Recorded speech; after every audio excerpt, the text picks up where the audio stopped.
Hello everybody!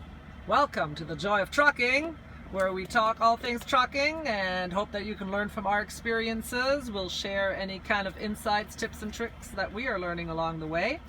And also, you can just come along for the fun of it. If you want to see the roads of America, we will take you there. So, we are here with Kevin today, who has been on the road just over a month. He's a new driver, and he is driving for Werner. And we are wondering, Kevin.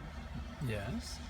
So what have been the challenges for you out there? What are some things that you have found challenging, or maybe are not so keen on? Can you share with us what those things might be? You want to talk challenging? It's challenging living in a small space like this without a bathroom. Should I show them?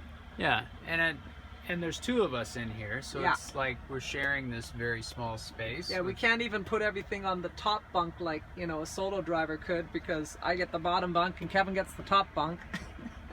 So it's a little tight. It's tight.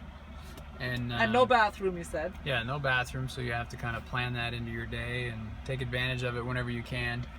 It also means you don't get to shower very often.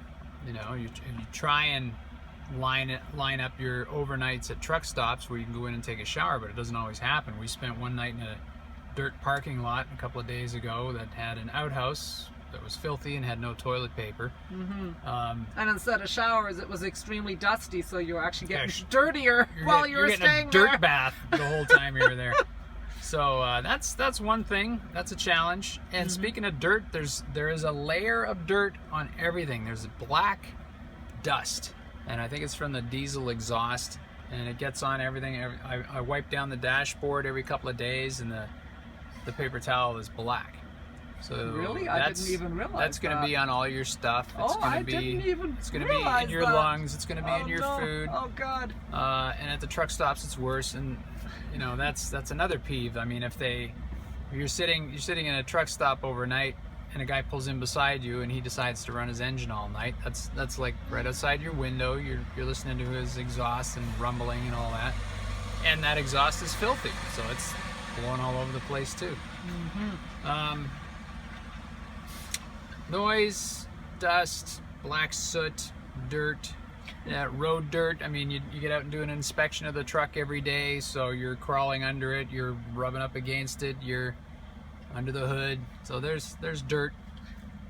Another thing about all this is the trash, the litter. You're driving down the road and you see piles of stuff that people just toss out their windows, plastic bags flying around, bottles with bodily fluids in strange places on the side of the road, or trash cans and stuff like that. We pulled over at one spot, my trainer and I, one night, just to take a quick rest, and I looked out the window and there's a sign that says no litter, or $1,000 fine for littering, and the side of the road at that one spot was almost completely covered with trash, cans, food wrappers, McDonald's bags, pieces of clothing, tires. It was just wall-to-wall litter right under the sign. Right under the sign. Like it was like a big screw you, we'll do it anyway. Yeah. People are not conscientious. They're not conscientious. They can be real pigs sometimes. And we pulled into a rest area too the other day, and it was a special area for all the truckers, and there were a lot of truckers, and we managed to find a spot because it was in the morning, so some had already left, and there were like two big white garbage bags sitting right there on the side where obviously a trucker had spent the night, and didn't even bother to take it over to the trash, just like laid it on the grass. So we were really shocked, and one of my big things is recycling. So I am not only against people littering and throwing their stuff out, but also just the fact that you can't really recycle anywhere. Every once in a while some rest area might have aluminum cans. You can recycle aluminum, but it's very, very limited. So that's one of my pet peeves that I just want to add into your video. Okay, well, back to me. Back to you, the star of this show. Thanks for that comment, Tanya. Back to Kevin. Some other little, a big thing about this is waiting for loads, which is what we're doing now. That's why we're making these videos at the moment. Yeah, I've been waiting a couple hours now to get Yeah, the next a little more load. than a couple hours. And there's been days where it's 4 or 5 hours. Yeah. You're sitting waiting. You know, dispatches, they're busy or they can't find something, or I can't believe they can't find something. There's so much freight moving out there. But I mean, we don't know how the process works. You know, we're still, not trained still as new at it. dispatchers. All I'm saying is, sitting here in the truck when I thought I'd be busy doing something, to me it makes me antsy. I can't just sit. Yeah. You know, so I'm learning patience, but I don't see the sense of it. You know, Right. I'm not making miles, they're not making money. How can they let you sit there hour after hour? You know? Yeah.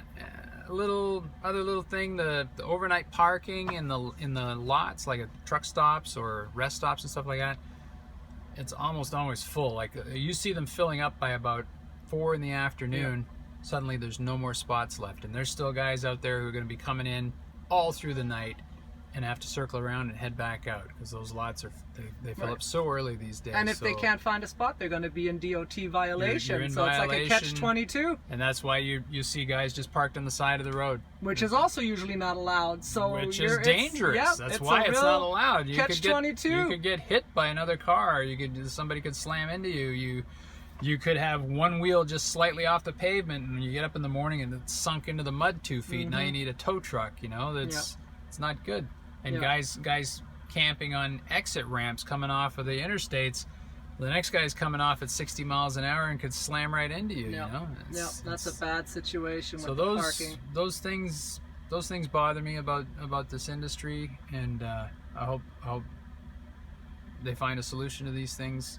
Yeah, well, we're making videos to get it out there, so I know there's different organizations who are working to improve this industry, and that's those are areas where we see.